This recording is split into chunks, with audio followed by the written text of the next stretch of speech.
Please join me in the Pledge of Allegiance. I pledge allegiance to the flag of the United States of America and to the republic for which it stands, one nation, under God, indivisible, with liberty and justice for all. First on our agenda is recognitions. We have some folks who have taken an ACT exam and done pretty well. So, Sandy, is that yours? That is mine. Okay. And think I'm saying one. But Amanda, we'll have you come on up, and if No, two. They're both there. Alex, oh, there's Alex. Okay. Just different color. We'll have you both come up to the microphone here. Thank you. Amanda Eichel and Alex Weaver, juniors at Hudson High School, earned the highest possible ACT composite score of 36. On average, less than 0.1% of students who take the ACT earned that top score. Just a reminder, the ACT is a standardized test whose purpose is to measure a high school student's readiness for college. The ACT consists of tests in English, mathematics, reading, and science, and there's also an optional writing test, but that score is reported separately. Each test is scored on a scale of 1 to 36, and a student's composite score is the average of the 4 test scores. This achievement is significant and rare, and the district wants to extend our congratulations to both of you on your exceptional score. Congratulations.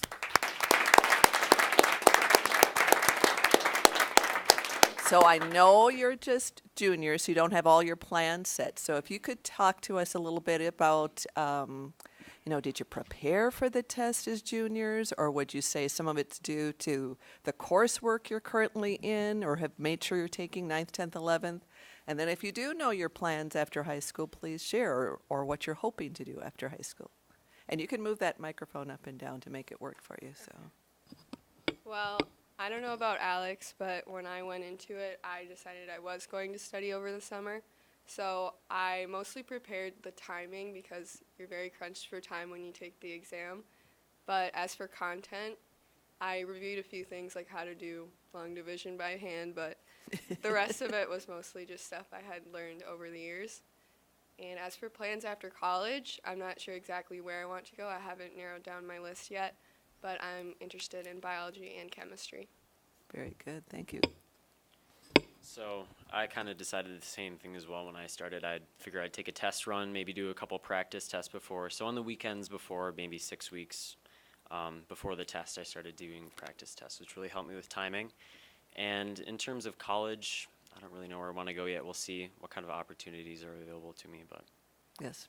A score of 36 will probably help that, though. Your options, I think. hopefully, but you never know, right? Yeah, I know. All right. Any comments or questions from the board? Board members have anything to say? Impressive. Thank you. I would just like to say congratulations to both of you and Amanda. Anything you can do to encourage your friend and my daughter to work as hard as they do, I would appreciate it. She's got one more year left like you do, so thank you. All right. Thank you again for trying so hard and for your making Hudson look good. So we appreciate that. Thank you.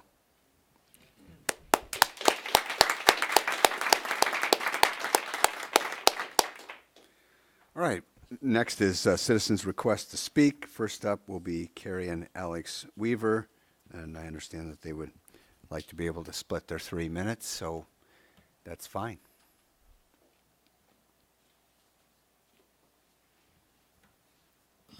Good evening. My name's Carrie Weaver, and I think you just met my son, Alex. We are here tonight to address the school board about the air quality at the Hudson Middle School pool.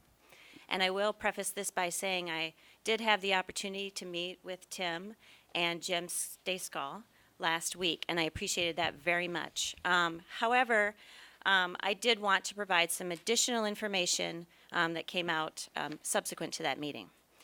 Our family has been part of the Hudson swimming community since 2009, when Alex started swimming at the middle school pool with the local swim club.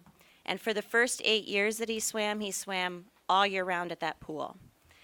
In October of 2017, however, he switched clubs, so we made a change. So now he only swims at the middle school pool for 3 months out of the year, and then the remainder of the year he swims with a club that's out of Woodbury. During the boys' high school season this year, then, during that 3 months that he's at the middle school pool, he has developed some respiratory issues. And we believe they're the result of the air quality at the middle school pool. Generally speaking, Alex is very, very healthy and rarely needs to visit the doctor's office. And I've asked him to describe for himself what some of his symptoms have been, because I don't want to put words into his mouth. So I'll turn it over to Alex. So, from my experience and from some of the boys' experience, what happens first is you get a little tickle in the throat when you start breathing in heavily, typically cardio stuff, and then it becomes inflamed and it becomes difficult for you to breathe in and constantly breathe in, so it becomes difficult to get a good workout in. A lot of boys have to stop, sit on the edge of the pool, catch their breath, go outside, and what happens is that we usually open the doors on the deck and route fans through, and also on the top doors as well, to have fresh air coming into the pool to make up for that lost air. So I've never really had these symptoms in any other pool. Other than the symptoms I've described, I've not been sick with any cold-like symptoms this year. I do not typically get sick. You know, when I do get sick, it's pretty bad, but I never get minor colds or coughs or anything like that. So when it gets really bad, I have an inability to breathe. I can't exercise. I can't work out. This got to a high point this year when I was swimming at Eau Claire, and I noticed that after a race, I could not breathe. When I'd breathe in, my throat was super duper constricted, and I'd have to step outside and get a breath of fresh air. It became really difficult for me. So when I swim with my club in Woodbury, our practices in the pool last roughly 2 to 2.5 hours, which is longer than the Hudson Middle School practices with the club team, or with the high school team I swim at. And we have dryland workouts 2 hours a week, and I do not notice these symptoms when I'm in Woodbury. So as I mentioned, I did meet with a couple of people here at the district last week, and the impression that I was given was that there have been some concerns that have been brought to the school board in various ways. And it's been either parents contacting the school district or through the coaches and relaying anecdotal information. And my impression was that was maybe 7 or 8, I think is what you had indicated to me over the last several years. And my impression from being in the swimming community here for the last decade is that it was a little bit more widespread than that, actually a lot more widespread than that. So I did want to provide you with some more information. So I developed an informal questionnaire, and I've handed you copies of that. And it was just with the purpose of providing you with some additional data to support what we're saying and what maybe you've heard anecdotally or maybe not heard it anecdotally. And I apologize, there's a typo on the first page. It should say HHS swimming on the bottom there. I tried to write it in over for you. Some highlights just quickly. It's hard to get this much information to you this quickly, but I'll try. The response rate from the boys swim team was 82%, very high, and this was in 1 week's time because I did prepare this very quickly. 71% of the athletes on the boys team that responded said they had respiratory issues. And of that 71%, 96% of that population of athletes did not experience those issues at other pools that they swam at. And I'm sorry, that's 84%. And 96% of the population of athletes that did respond that they had issues didn't have them before using the pool. So there's a stark difference here, at least in our minds, that these issues are coming just when they're using the middle school pool. And just lastly, I'd like to say the survey did ask athletes or their parents to describe the symptoms, and some highlights are, in their words, constant coughing, difficulty breathing, asthma-like symptoms, symptoms roughly similar to pneumonia and bronchitis, shallowness of breath during swimming. It physically gets harder to breathe in the air, constant tickle sensation, Alex mentioned that, and once that cough starts, they can't stop for a very long time, and chest discomfort. As concerned parents, we would like to bring this to your attention, and we're asking that the school district please consider establishing a HMS pool committee that would include representatives from the boys' high school team, the girls' high school team, and the club team, since these are athletes that use the pool in a competitive way. So they're exercising vigorously, they're trying to breathe deeply, and they're the ones that seem to be experiencing these issues. And we have a lot of information and context. Maybe we can help with the conversation. And then we would like also for there to be district personnel that make decisions about the middle school on that committee, and then just meet regularly so we can exchange information. Thank you. I probably went over my 3 minutes. You did. But If I have any just- questions, I just would be wanted happy to answer. Let you finish. Thank you. Thank you for bringing that to us. Thank you very much. All right. Next up is Paul Stein.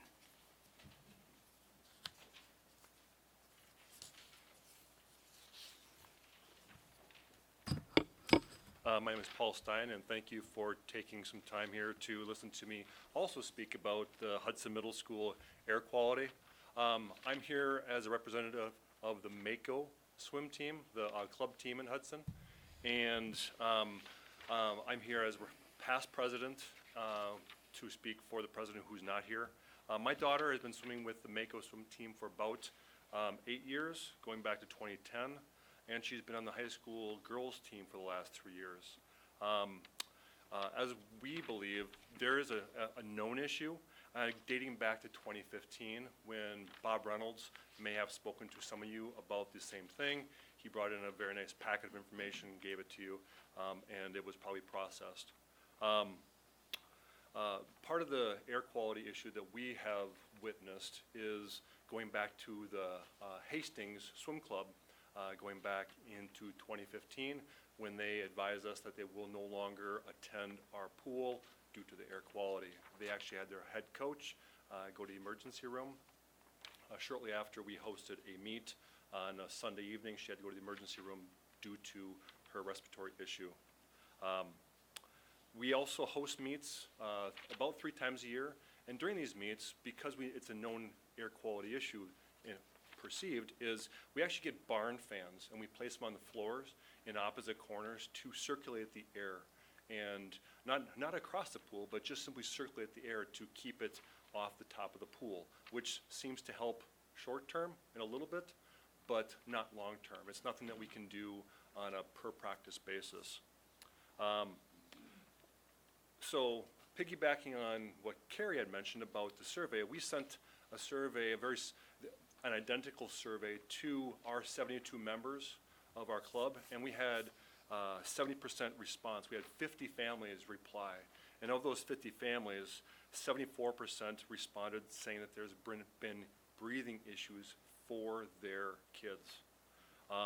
And when we move away from those pools, anywhere from Rochester, University of Minnesota, Milwaukee, Orlando, Florida, Austin, Texas, 90% say that they do not have breathing issues when we compete away from Hudson.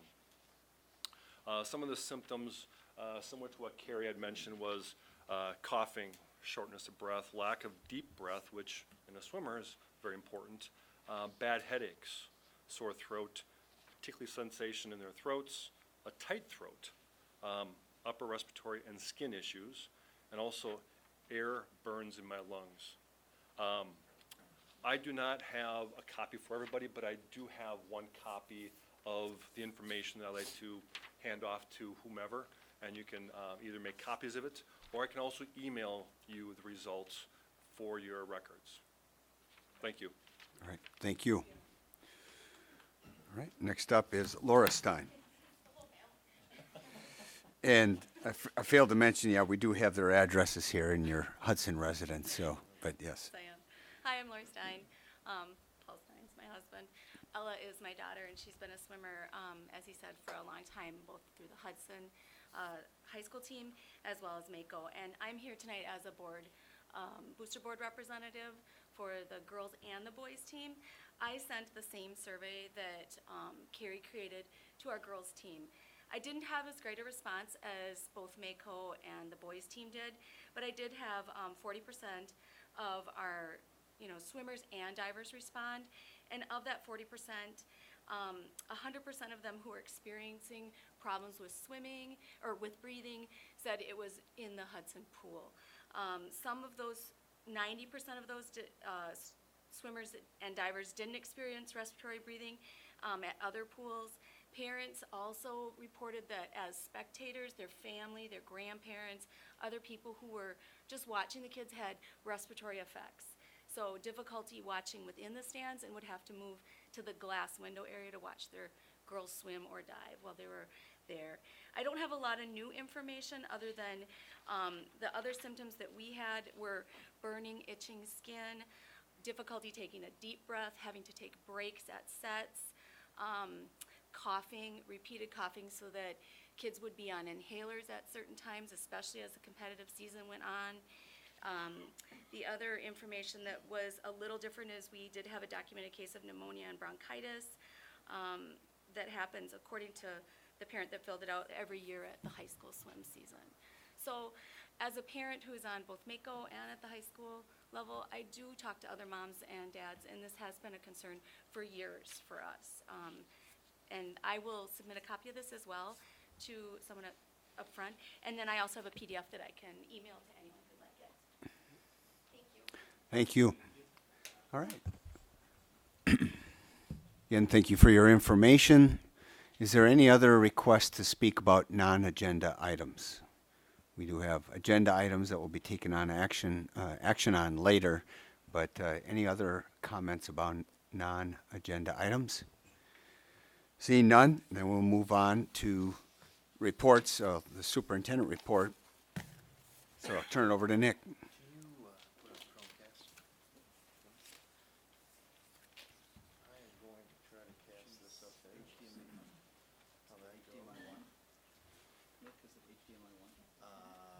One or two, whatever one you're not on.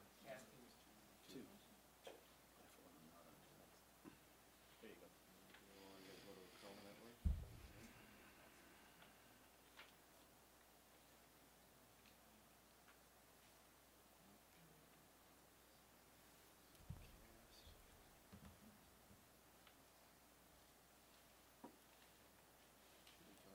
This is on the Chrome network, isn't it, Dave?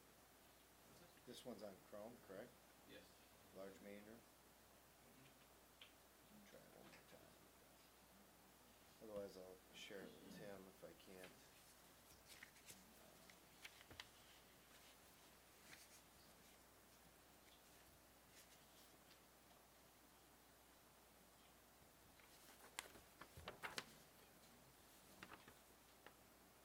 For some reason, it keeps pulling up the high school. You're on WLAN? Are you on? No, I'm on Chrome. So Tim, I'm gonna go ahead and share it with you, and then you can pull it up. Yep. It's not coming up. Okay. So, a couple of reports, updates I wanted to give you, so you can go back to your.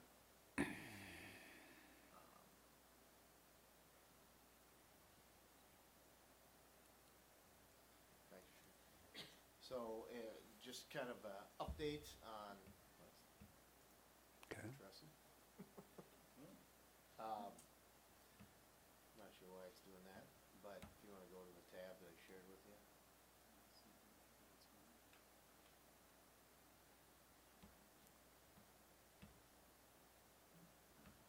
There we go.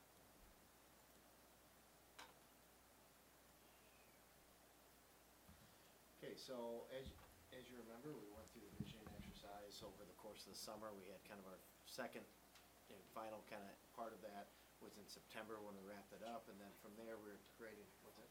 Oh, sorry, thanks. So we went through the visioning exercise last summer with the board, and then, from there, we kind of finished that up in September, and we looking at creating scorecards, district scorecards to kind of track, how we're doing in some different items. And so one of the things the scorecards do is it's not about goal setting, it's about measuring the things that we think matter.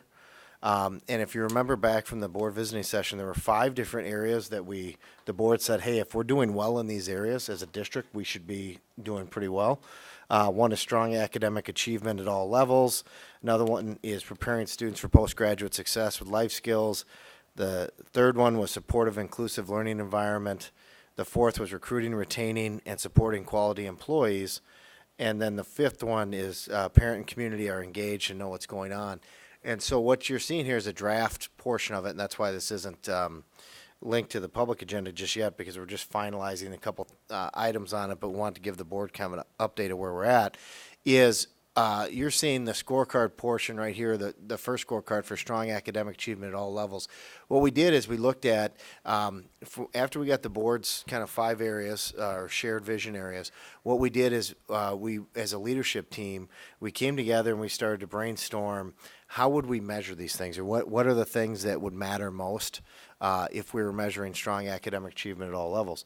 And we spent several months looking at that, providing feedback, looking at rationale with our entire leadership team in the district, and kind of rank ordering what we think are the most important. And then from there, what we've kind of do is we've kind of pulled the things that we think matter the most or had the highest ranking or the highest rationale behind here, and we've started to put them into these scorecards.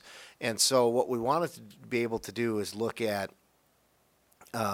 what's going to give us a well-rounded look at how we're doing academically in the district, not just a forward exam or a ACT or a AP set of scores, but how are we doing district-wide academically? And one of the things that we looked at, you can see we have MAP data up there, forward exam data, Aspire data. So we're kind of spot checking at the different levels.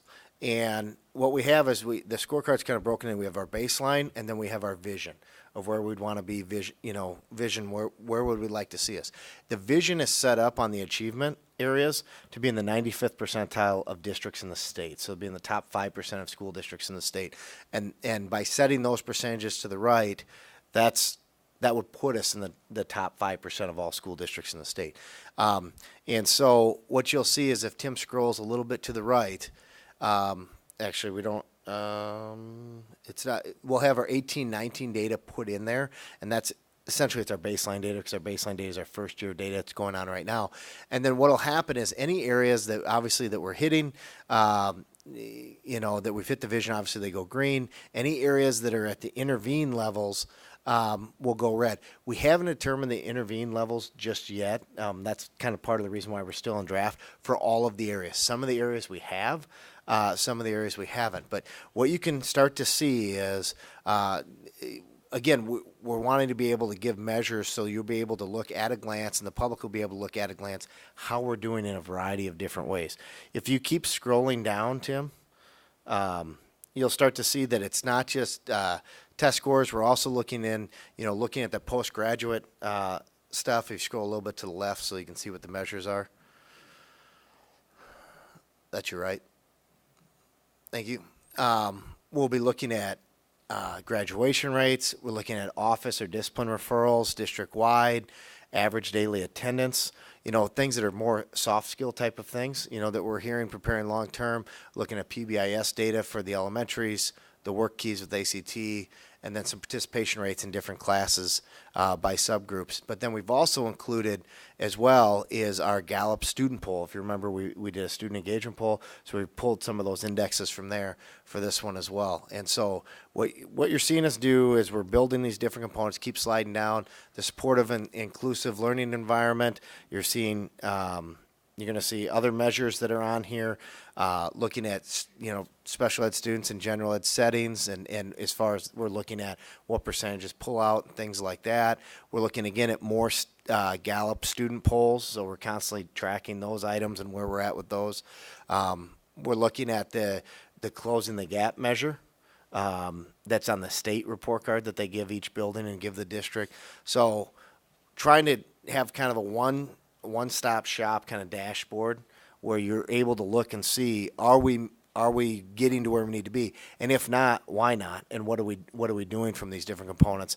And you continue to go down, obviously the recruiting and retaining staff, a lot of the staff engagement indexes are a part of these as we work through it, and we're getting these scores. And again, as we have kind of more workshops as it relates to the scorecard, and once we finalize some of these things, then we'll be coming to the board in a work session to be able to say, is this kind of what you were thinking as far as accountability piece, making sure that we are staying on top of the things that matter, according to the things that matter according to the board, measured by how the leadership team thinks we would be the most effective measures. So we're working through it right now. We would anticipate that the district scorecard should be pretty filled out and pretty ready to come to the board for a much more thorough discussion probably in the next month or two. as we work through it. And then from here, the buildings, each of the buildings will have their own scorecard, where they'll drill down into certain areas more than what the district scorecard does. Again, it's just it's an area for people to kind of keep an eye on that continuous improvement as we're working through this different piece. So, any questions? Area 5, you've scrolled up. Oh, sorry. Area 5 is parents and community are engaged and know what's going on. A lot of those are the parent engagement index questions, and how are we doing as it relates to the parent index questions. And then also we're looking at website access. We're looking at our capture rate, like as far as, you know, the number of students in the district compared to how many kids are choosing to come to HSD, and looking at all these different components. So we're really trying to look at the district from a total lens. And then obviously the scorecard's set up so you'll be able to start to see trend data as we move year to year to year, to see if we're moving in the right direction as we work through some of these. There is a sixth category the board came up with that's not on here, and that has to do with the collaborative working environment with the administration and the board. And, you know, one of our thoughts as we talked about this as a district leadership team is that if we're measuring the things the board wants us to measure and we're heading in that right direction, that piece is not its own standalone. It kind of hangs over all 5 areas as far as that collaborative work environment between the administration and the board. So, questions? Mr. President? Yes, Bruce. So, as you know, I'm a fan of this. I think the content will be good. The data will be even better. The 5 areas are still, I think, spot on. Could you go up to the top one, Tim, please? And Nick, just for those that are here tonight, and maybe since this was on TV, you should speak about, for instance, Aspire 9 ELA, that baseline is higher than the vision, and maybe why that is. And it's not as if we're trying to go down in that category. Yep. It's just maybe to provide some feedback for those that are here. Yeah, absolutely. So the purpose of the scorecards is not to set goals. It's to basically set, you know, the standard in which we want to operate. We want to get to that standard or operate above it. And there will be some areas that we are already operating above, which is good. I mean, that's obviously we don't want to have to fix 54 different areas. You know, so there will be areas that that when we start to look at that vision piece, that hey, we are doing what we need to do there. And it doesn't mean that we take our eye off of that. It means we're tracking it to make sure we're still doing, you know, we're maintaining that.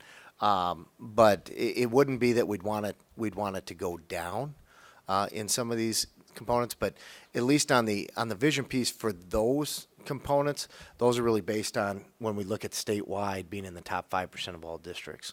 Some of those numbers, Dave and I have had a lot of discussions about this. You know, the vision seems low, that percentage of kids proficient or highly proficient. And a lot of that has to do with the state exam and some of the things going on. Our goal is to never try to explain away results. Our goal is always to try to look at them and figure out how we can get better. Obviously, we want to be green in every column, knowing that some areas it may take us 2, 3, 4 years to get to that visionary level. In other areas, we may be there sooner. And as we continue to work through it. All right, any other comments from the board? Yes, Sue. I have a question. Under the inclusive learning environment, is there any part of that relates to school culture, or is that does that fit in one of the categories? You know, there's several pieces that talk about the Hope Index and the Engagement Index as measured by Gallup. And the other thing we know that, you know, as far as participation in extracurriculars, not participation just in athletics, but participation in extracurricular clubs, activities, band, music, all those different components, and athletics, because we know that, you know, as kids are participating in more activities, they are more connected to the building, it's more inclusive, it feels more inclusive as well. One of the things that we are looking at is our participation by, you know, one of the things on there is participation by students on gender representation. And so that has to go with really looking at, if we look at what is the percentage of males to females in the building, let's say it's 51-49 or whatever it is, making, really looking to make sure that when we look at all of our kids participating in activities, that our participation ratios reflect that similar type of thing as well.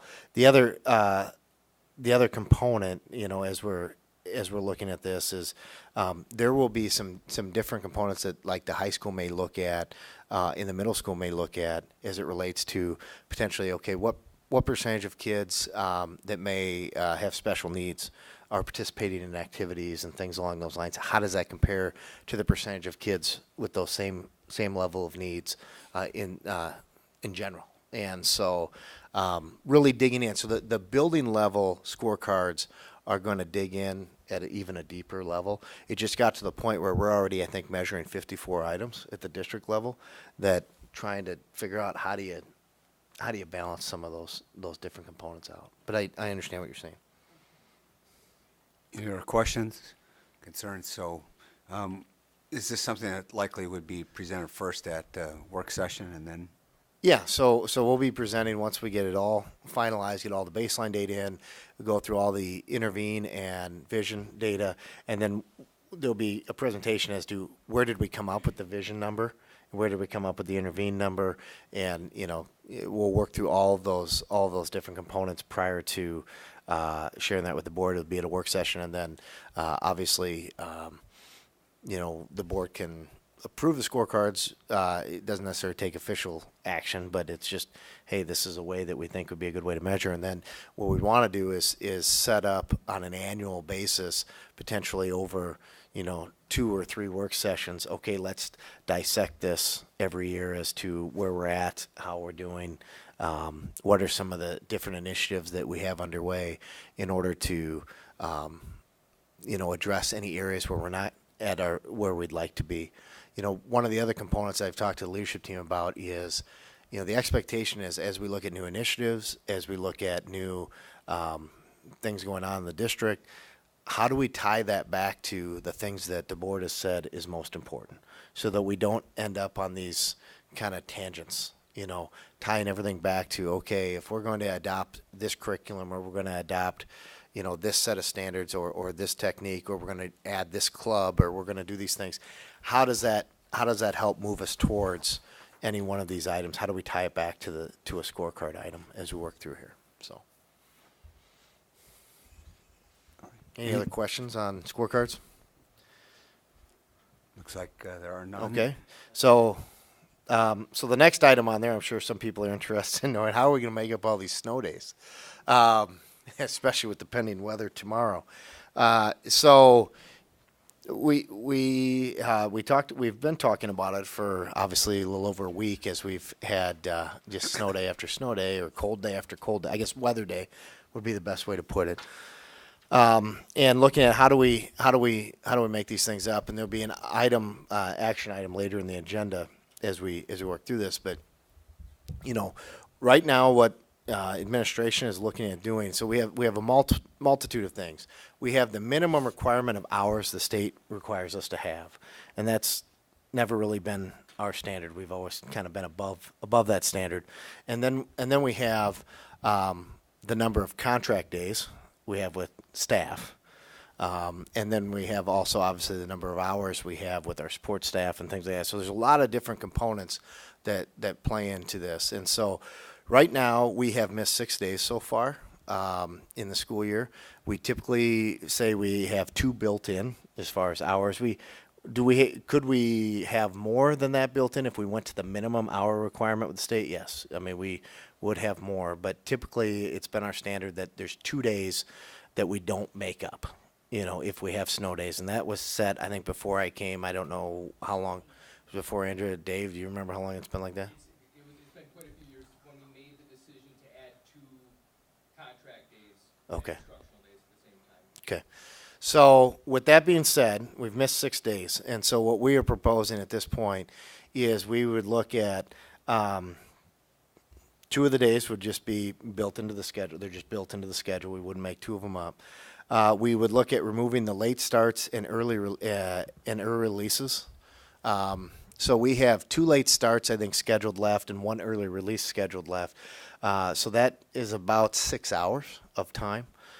So we would remove those. The other thing we would also do is be removing the high school every Thursday, 1 hour late arrival. And the reason we have to do that is the high school is the shortest on hours. Senior, there's no difference for the minimum amount of hours seniors need to have compared to everybody else. So in order for us to allow seniors to be done earlier than everybody else, which is typically graduation happens before school year is done, we have to make sure we still meet the minimum hour requirement for seniors. And so by removing those, is it 15 or 13, Dave?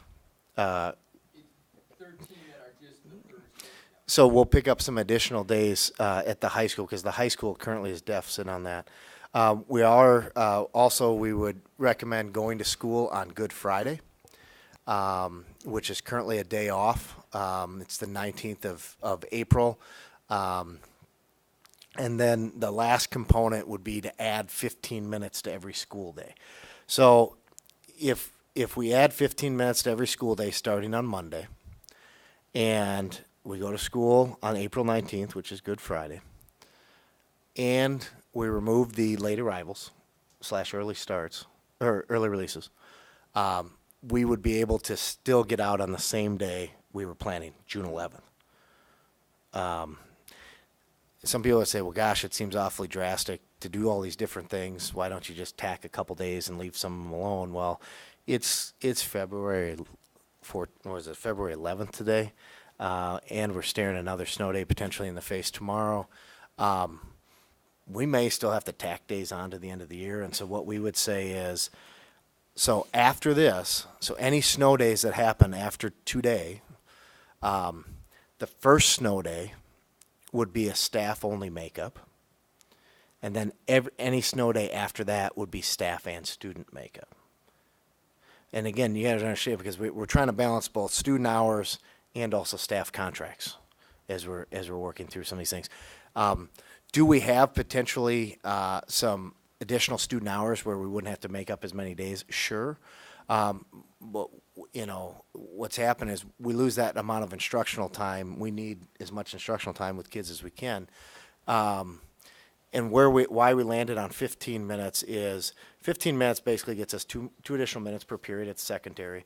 And then at the elementary, it gives basically essentially another guided reading lesson every day. They can do another guided reading group they can do every day. And so it should be meaningful time.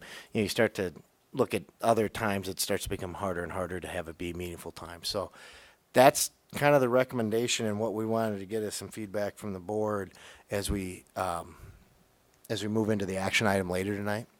But I know some people are kind of wondering, okay, what's the district thinking on this, and how are we going to make these different items up? So, any questions other than we can talk about it more in depth when it comes to action? Mr. President?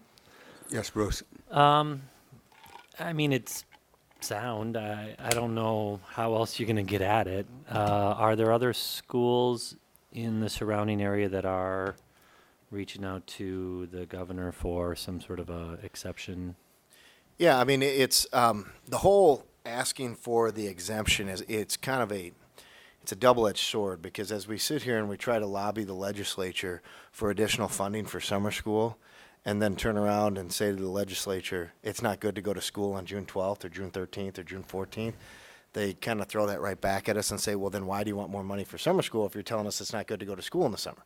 And so we have to be kind of careful of that we don't head down this path of belittling that time that with kids. And, one of the things is always, well, that last week is going to be really brutal, or, and I get it, I understand. And one of the things I always say, there's always going to be a last week of school that's always going to seem like it's not a whole lot accomplished. There's always the day before winter break that always seems like it's not a whole lot accomplished. I mean, there's always going to be that. I think the big thing is what we're lobbying now and pushing and starting to contact legislators on is why school start date becomes so important with local control. Obviously, this year's a little bit of an anomaly for us because we started late because of construction, but typically we can't start before September 1st we only started 4 days later than we could have started had we not had the construction. So it's not as though,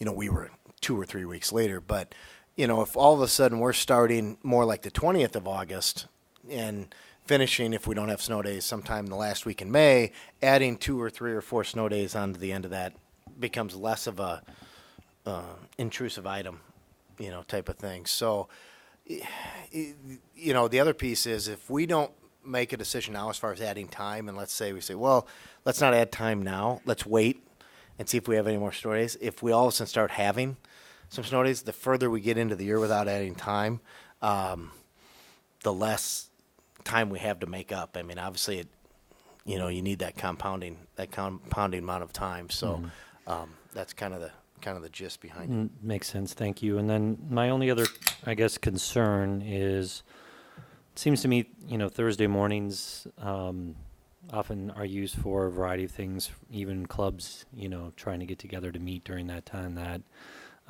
is pretty precious. So now you may have a number of clubs that are having to shuffle around. So I'm curious, have we gotten feedback from the high school for different activities that are already happening during that hour? So our teaching staff would be in professional development, so they wouldn't normally be meeting. So it shouldn't be impacting as far as, because we're now teaching now, if there's student clubs that are headed by students, that obviously could have an impact.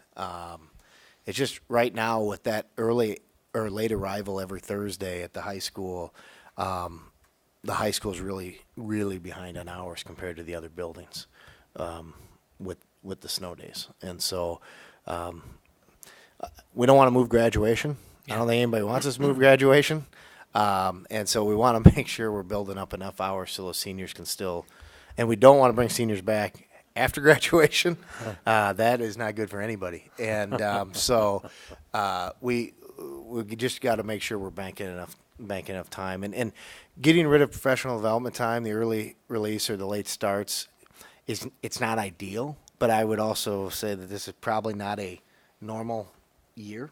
I mean, 6 days out of 10, pretty intense. And again, our snowiest month usually on average is March. Is usually when we get our most snow on an annual basis. So we're not out of the clear yet. Yeah, no, I appreciate it. I just had asked the question, so thank you. Absolutely. No, good questions, Bruce. Any other comments by board members? I know that this will be a motion and a discussion item during action. I just wanted to point out that we get, those daily, during the work week, we get those daily Wisconsin education news. We're not the only school board dealing with this in the state. And just looking in the 3 or 4 that were mentioned in today's notice, which it seems to be there's at least one school that's looking at this on every day that these are coming out. But Verona, Oshkosh, Montello, West Allis, and West Milwaukee, all of them are looking at one or all of the solutions that our district is looking at, that is getting rid of the early releases, the late starts, dipping into the professional development. One school district was set to have off on President's Day, and they're now sending their kids there. So I want to say I think it's good that we're proactive in this, and that we don't just keep kicking the can down the road, hoping that we don't have to send kids, and then all of a sudden we got kids going to school on June 19th, or seniors coming back for a whole week of school after they graduate. I don't think that's a good idea. So one of the questions often will come up is, what about spring break? What about spring break? And part of the reason why we don't get into spring break right now is, and you could use that argument about the 19th of April, but that's never been on the table going into it. And so we have a lot of staff that we have a lot more staff that are going to travel over spring break than we have staff that are going to travel on the 19th. And it may be very difficult, even if we wanted to have school and any of the days over spring break, to have enough staff to even open the buildings. And so, if that's something that down the road the board wants to consider, hey, we want to look at spring break for makeup days and things like that, that's something that they're going to have to, give people that heads up, like in June for the next year, that, hey, this day or this day is going to be in play. It's just, Doing it 2 or 3 weeks, 4 weeks out, it's hard to even do the 19th, but we think probably the 19th, with it only being a one-day item, that there's probably less likelihood that we're going to have as many people. Just to clarify, when you say the 19th, April 19th? Yes, April 19th. April 19th. Yep. All right. Any other questions or comments on that? Otherwise, we'll be taking that up. Yes, go ahead, Carrie. Well, I can wait. I can wait until the discussion. All right. All right. Very good. So with that, then we'll move on to reports. We have 5 reports. Is there any reason to switch any of the order here, Nick, or just can go right down through with the first being the mental health donation? No, go ahead. The order should be just fine. All right. So Aaron, I think Yep. that's yours. Yep. So tonight we welcome Anna Johnson. She is the founder of the nonprofit The Butterfly Path, which is a local organization whose mission is increasing access to mental health. Anna and I began talking at the beginning of the school year or through the summer about their organization's desire to help fill a gap in mental health access. And so through their generous donation, we have been able to expand our co-located mental health services in 3 of our elementary schools. And so this money will be used to help cover the gap for students who are uninsured or underinsured and otherwise have barriers associated with accessing mental health services. The district is grateful for community partners like the Butterfly Path, and we are looking forward to continuing and growing our relationship by partnering for further fundraising and impacting more students to address mental health issues within the district. So thank you very much. Yeah, thank you guys so much. I'm really honored to be able to donate. The Butterfly Path has been able to work with different fundraisers, and I grew up going to school in Hudson. I graduated from Hudson, so it's really an honor to be able to give back to the community that gave me so much. So yeah, I look forward to more partnerships. Thank you. Thanks. All right. Any questions on that? Yeah, Mr. President. Where do you get your funding from, if you don't mind my asking? Is that? Sorry, you're not going to get away that easy. How does your funding come about, and maybe how does the structure work, and maybe just provide a little detail on that? Yeah, absolutely. So I started off in the basement of my mom's house selling T-shirts that say "Choose Happy," because that has just resonated with me. I lost my dad to suicide. I had mental health struggles myself, and throughout my youth, and so Choose Happy really resonated, that we cannot just flip a switch and be happy, but we can choose a path to have happiness, and there's always a light at the end of the tunnel. And through that, after I sold over 100 shirts, we have, really thrived to become a nonprofit, and we started a Choose Kindness campaign with the teachers in the Hudson School District, and along with kids, we made kids T-shirts as well, because we think kids also should choose kindness. So yeah, it's really, we've had fundraisers. Selling T-shirts has been our main thing, and through donations of people through our website. Thank you, and that's really wonderful. Yeah, thank you guys. Appreciate I really that. appreciate it. Mr. President, I just Yes, have a so- follow-up question. I looked you up online because I thought Butterfly Path, that sounds cool. And then I saw some of your T-shirts. So how do you actually market them? I just wasn't sure about that. When you talk about partnership with the school and so on. Yeah, so I'm actually a big social media person. I believe that social media can be used for the good, not just for negative.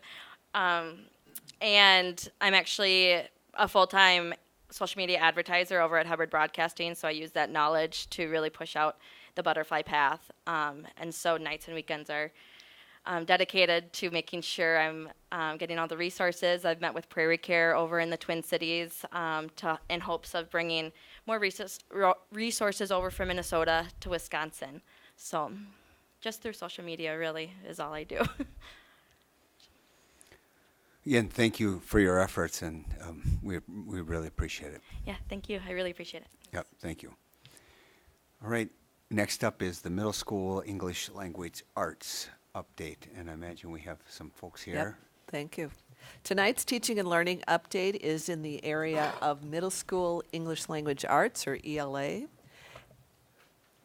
In the past few months, we've been talking quite a bit about our curriculum improvement process. Last month, we had elementary English language arts. Tonight, we'll have middle school, and next month, we will have high school. So you'll see the full flow and scope and sequence of our K-12 curriculum in our focus areas. English language arts at the middle school is in what we refer to as phase 4 of the process. So they're already implementing many of the pieces. They've already done the prioritization process and so on with standards. And now they're implementing and then looking and reflecting on our results and making modifications as they need to. English language arts, I think you probably saw that last time, is just a very complex area as far as teaching. And it also has very many components. So it's just a broad area to kind of make sure that all of our teachers, all disciplines are focused on English language arts. So with us tonight is Mary Beth Elliott. She is an outstanding curriculum specialist at the middle school, and we'll let her give an overview of what's going on in that area at this moment. Thanks, Sandy. So I was here a couple months ago talking about math and where we were at. Mary Beth, I'm going to pause you because we need that. Yep. Now it's plugged in. So I was here a couple months ago with John Hilding talking about the math phases we went through. The curriculum improvement process is the same for all the departments in the district.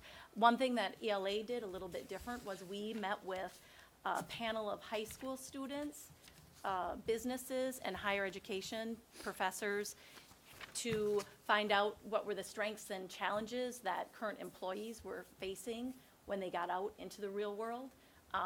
That gave us a different kind of goal to move toward when we were going through this process.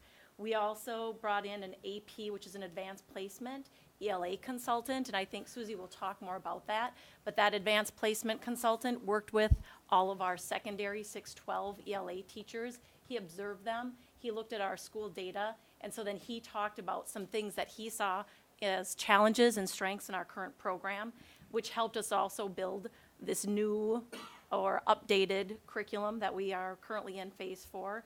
So as Sandy said, right now we're reflecting on the course and its implementation and revising it at where it's appropriate. And we're working a lot on reviewing our common assessments and our data. And we continue to monitor the program effectiveness with lots of communication. The next slide shows a portrait of a literate student from the state of Wisconsin. So this is what the state of Wisconsin says if we follow our Wisconsin core standards. This is what the literate student should look like. They should be proficient in the discipline that demonstrates independence, builds strong content knowledge, responds to a varying demands of audience, task, purpose, and discipline, comprehends as well as critiques, values evidence, uses technology and digital media strategically and capably, and comes to understand other perspectives and cultures. So this was another important piece that we carried with us as we went through this curriculum review process. And ELA is a little bit different than math, as in there's a lot of standards in it. And the standards are broke down into 4 strands, and then that first strand is broke into 2 additional strands. So the reading strand is informational text reading. So if you're thinking about reading as an adult, like our newspapers, our consumer guides,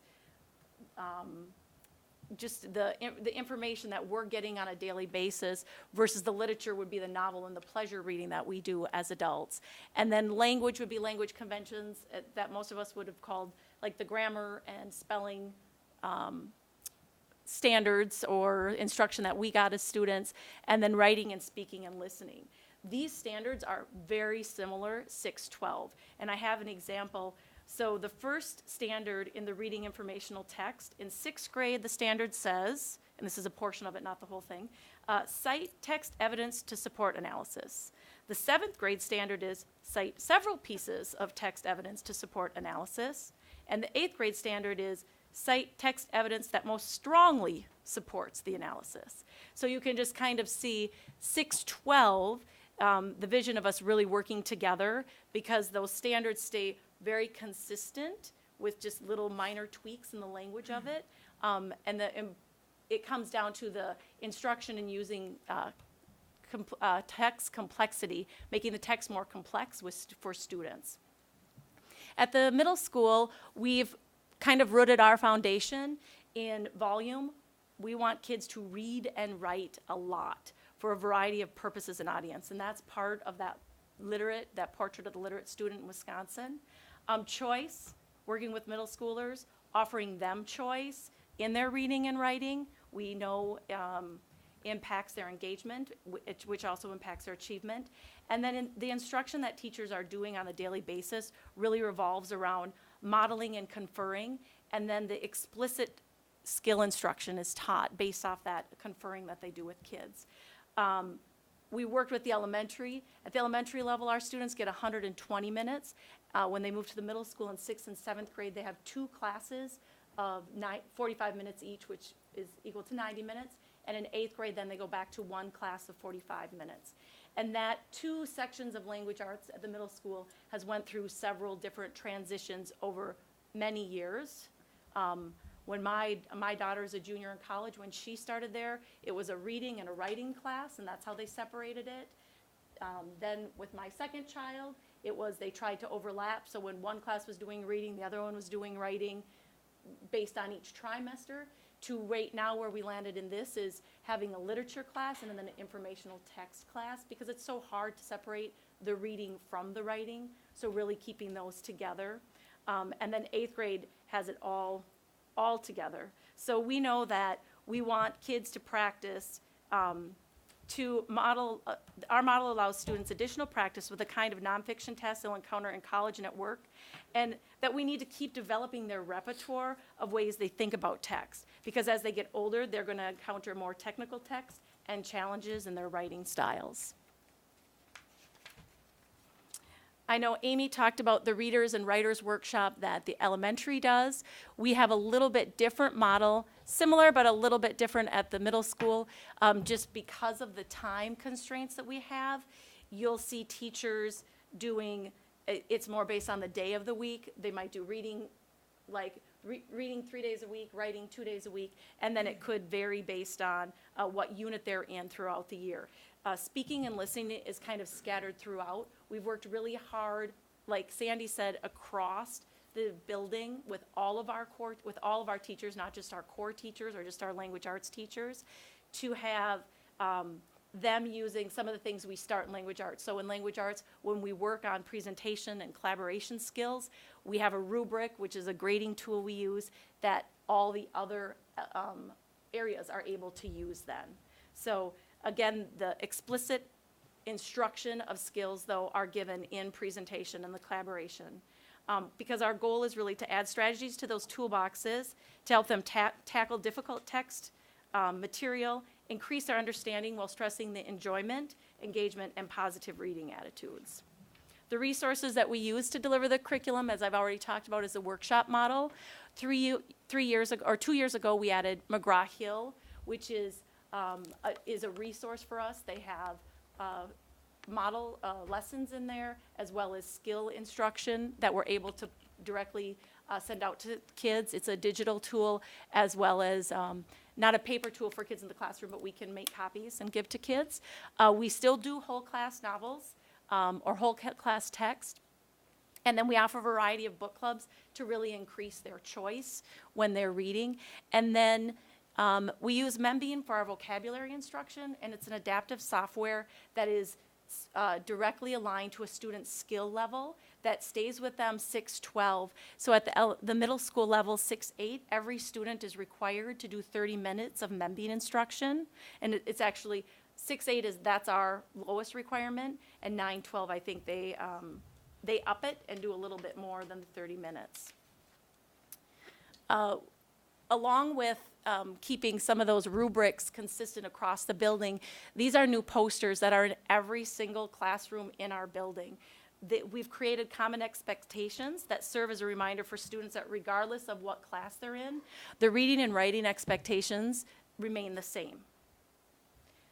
We've added literacy guarantees that the first 15 minutes of their personal assistance time are spent doing silent reading in every PAT, 6th, 7th, and 8th grade.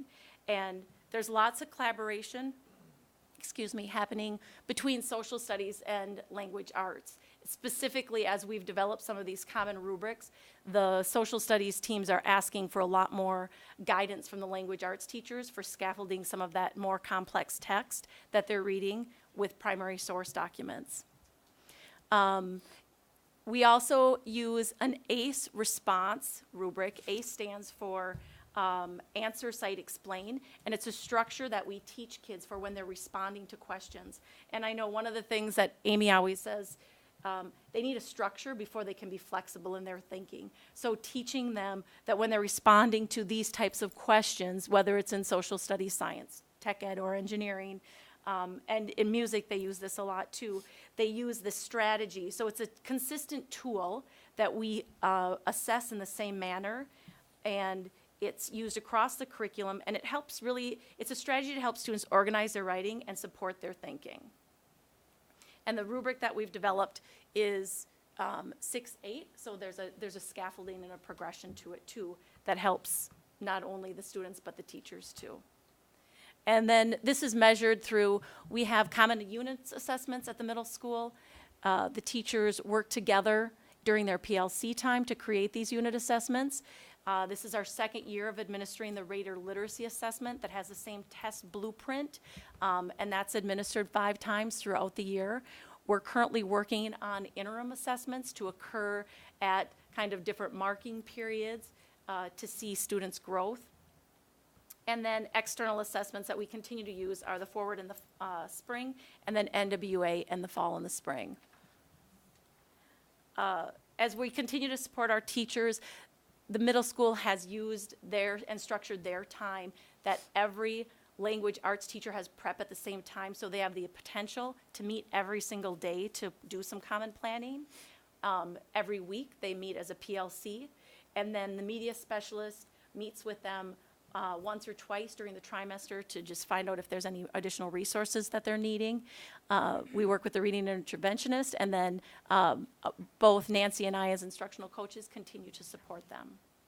And our key lessons with language arts has been going through this process that the teacher leadership is so valuable.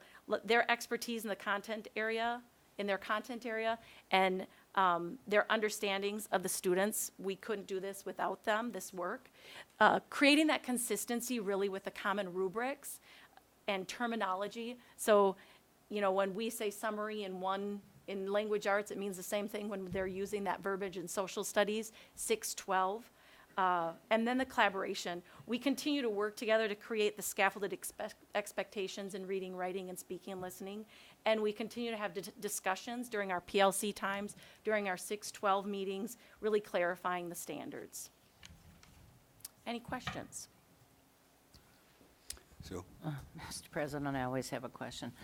I just was wondering if you could say something more about the proficiency called Comes to Understand Other Perspectives and Cultures. Is there anything that comes to your mind of an example you could give me, or? Sure. So in our book clubs, I was just sharing at a conference recently, in our book clubs, the teachers have been very diligent in the book clubs, the book choices that they've made for titles, to make sure that we're including multiple perspectives, that it's just not the one common perspective that would,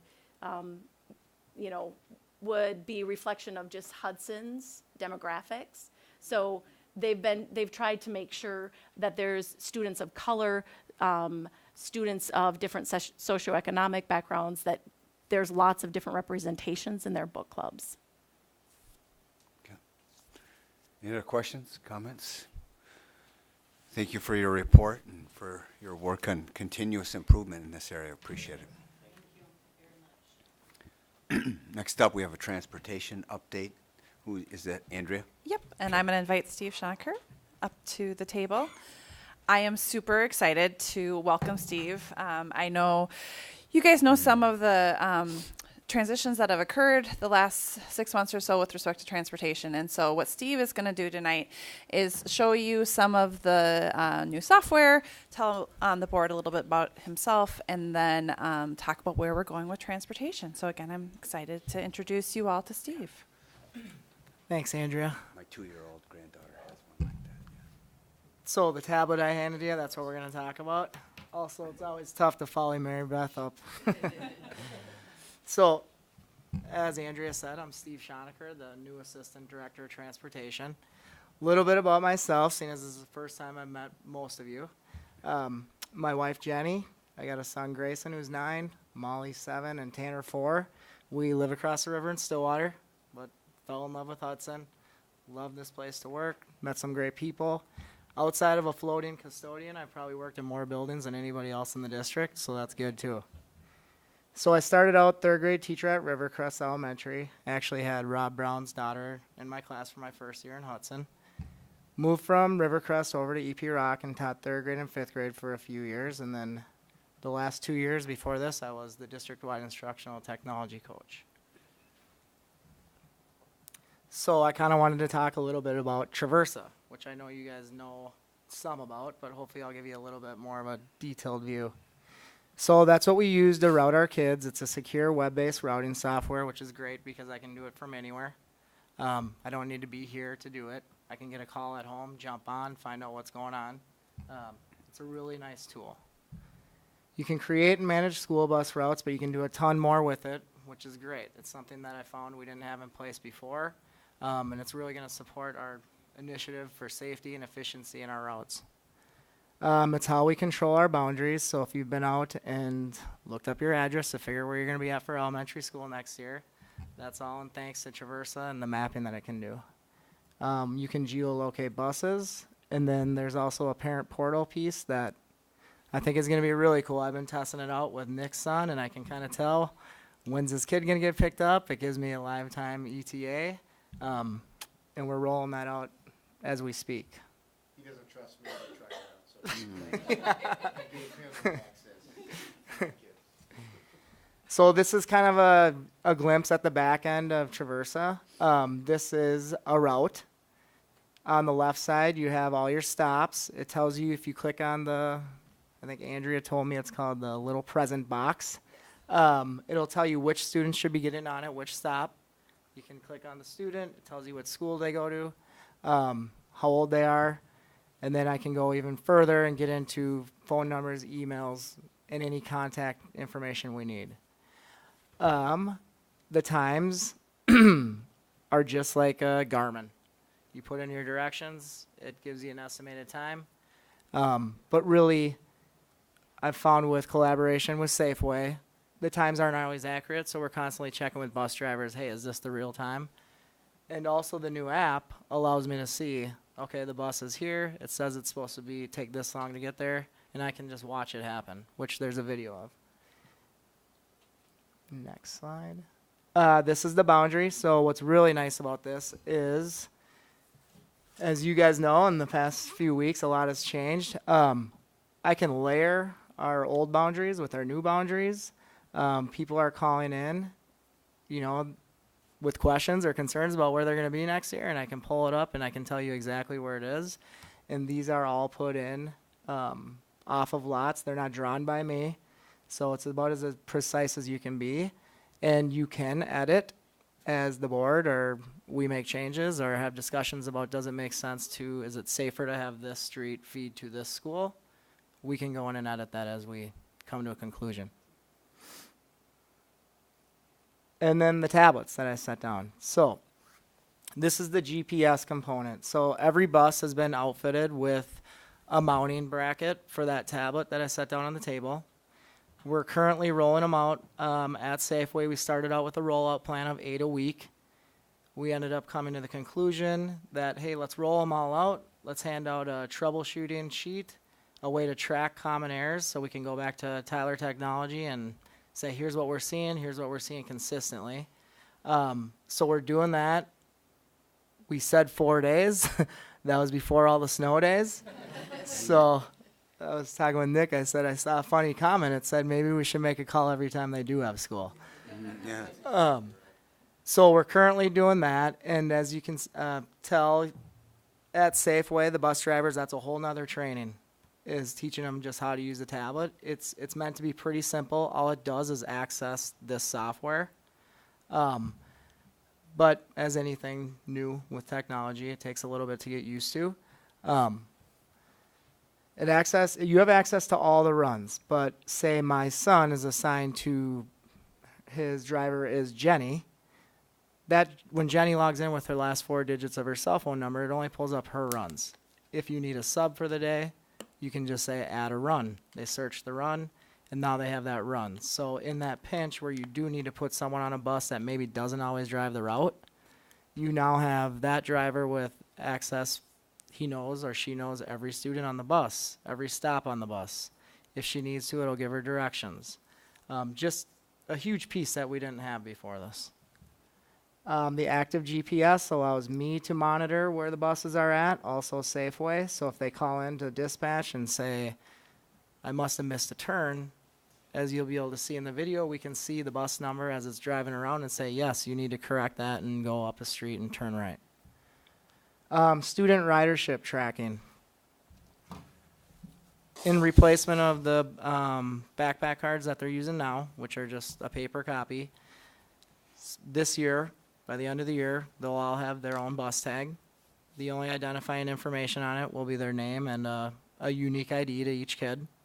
You'll put it on your backpack. Every bus also has this little scan device. Student hops on the bus, they scan on, they sit down, they make their ride, they get to school, they scan off. That'll allow us to know who's actually on the bus. You know, if you know, we hope not, but if we get in a little accident, we need to know who to contact.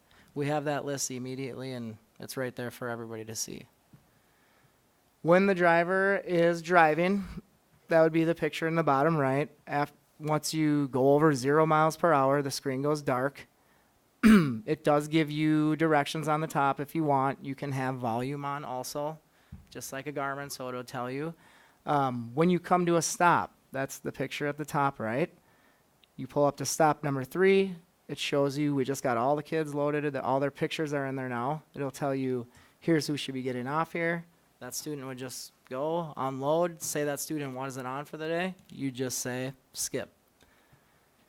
You can also skip the next stop ahead too, so that should really help us track the efficiency of the routes. That's it for this one, Tim.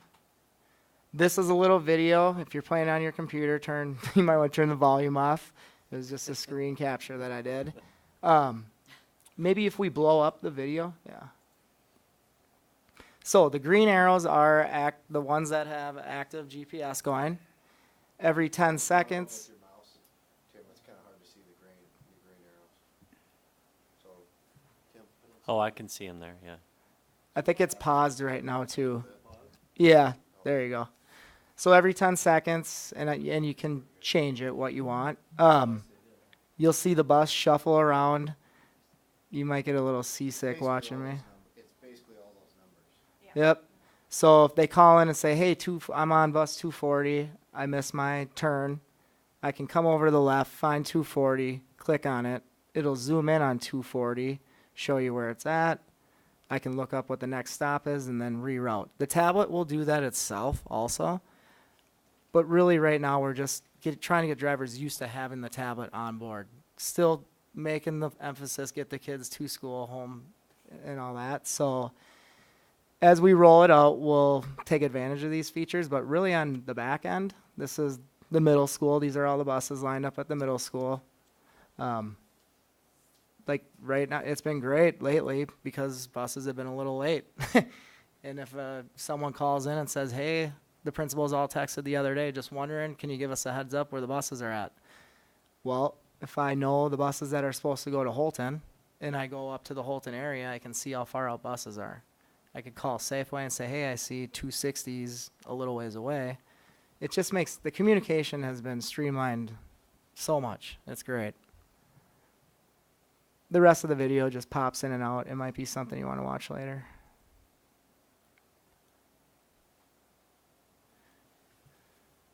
So things to come. Something that I'm really excited about, and I didn't realize how excited I was until I actually used it, was the parent app and the website. My kids go to Stillwater, as I said. They have an app. It tracks the bus, and it will give you an ETA. But when you're a part of it and you're doing it, you get excited about it.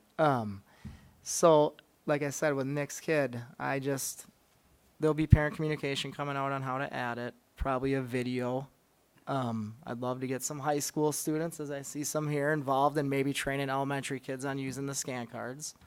But what it'll do is you can go online on the website, you enter the unique ID for your child. You can share that ID with grandma or grandpa or whoever might be at the house that day. And it'll just give you a real time of when your child should be picked up or dropped off. You can also follow the bus. So if you're wondering, geez, how far out is it? Just besides time, where is it? It'll show just a red arrow of where the bus is. Other things to look forward to is just a successful year in transportation. I know it was a little rough. I was in all the schools at the beginning of the year. And Andrea said, it'll be a little challenge, but I love challenges. And I'm really relying on all the relationships I've made in the buildings with the community members. And I feel like it's been going really good so well. So, Bruce? When's that Ride 360 coming out? so it's up. Okay. But we want to make sure that the data that you receive as a parent is as accurate as it should be. So we're rolling it out slowly with maybe a teacher's child. Like right now, the first one I had going was a Rivercrest mom who has a student new to the bus. She's the perfect parent to be using the app because I knew she was going to call me and say, did the bus pick up my kid? And I'm like, hey, before we do this, why don't you get the app and you can see when the bus picks her up. So we're hoping by after spring break. And I think part of it is that the routes at the beginning of the year were challenging. And so to make sure that the drivers are driving the actual routes as reflected in Traversa without having errors show up on the tablets is something that we're working through. But again, what we've learned too is that we're rolling things out strategically for success and not rushing into it. Just even rolling it out with the drivers at Safeway has proven challenging. We've learned a lot of quirks or bumps or problems, frankly, with the tablets that Traversa has to remedy. If they don't remedy that, then we're not going to have a successful rollout with the carts. And so we're trying to take it step by step so that we are positioning ourselves for a great year next year. So does I think about like Waze, for instance, right? And it will you put in your destination where you're going, and it will provide you real-time guidance on what a better route might be. Does this system provide you some of those efficiencies after you're into it for a while and say, hey, if you did this, you would save X amount of time? Absolutely. So a month into school, you realize, yeah, we're not going to have 70 people on that bus like we thought we were. As you start removing stops, it'll auto-correct and start saying, okay, here's your new path that you should drive. Or even if I'm at school and I know this student here at stop 3 never rides, they didn't scan on, I asked the kids, is rider at this address on? No. While I'm at school, I can say, skip stop 3. And that'll auto-correct right there for the driver. Thank you. Is this Traverse, I know we talked earlier, is this the prototype version or is this the one is this out there now? It's a continuing state of development, I would describe Traversa as. They have a lot of things that are in development that aren't quite where we want them to be, but it's improving, and we're hopeful that it'll continue to do so. It certainly got a lot more capacity than we thought when we were working on this back in August, and Steve has been just fantastic. I can't say enough. I said I needed someone who didn't necessarily know about routing, but that knew problem solving and knew our kids and knew Skyward and knew our district overall. And he has been amazing to work with. He's dealing with so many things that I used to have to deal with, and so I'm very appreciative of that. And he's developed a wonderful relationship with Safeway as well. So I think we're back to a place where we're good partners. And hopefully we'll continue to do that as we continue rolling out those tablets and the cards. Thanks. Nice job. Thank you. Mr. President. Yes, Just Sue. going to say you won me over with, I like challenges. Yeah. And it is a challenge. I mean, just something to remind you, the majority of our kids don't just get dropped off and picked up at the same address every day. We will have kids that will request to be dropped off at mom's house on Monday, Thursday, and Friday, be picked up at dad's house on this date, dropped off at daycare on this date. So, you know, when you think about the fact that we're transporting close to 3,000 kids a day, and then on top of that, you may have some kids that have 2 or 3 or 4 different routes that they ride in a given day. That's why it gets complicated. I know a lot of times at the beginning of the year things are challenging, but I think oftentimes people don't remember that it's not just as simple as, you know, picking Johnny up at address A in the morning and then turning around and dropping him off at address A in the morning or in the afternoon. I mean, there's a lot of moving pieces to this, and then we'll have some people that'll say, I only want transportation on Wednesdays, or I only want transportation on Fridays, and then you have to make sure that you have enough stops and seats and all the other components. So they've done a great job with this. Looking forward to a successful start to the year next year. Not that we're wishing this year away, other than the snow, but Steve's done a great job, and Andrew's done a great job with this. So we're very appreciative. So thank you. Thanks for the report, Steve. Yeah, thanks. What we were hoping to hear, so thank you. All right, next up we have the enrollment report. Nick, who's going to be preparing that? That will be Mr. Erickson. Okay.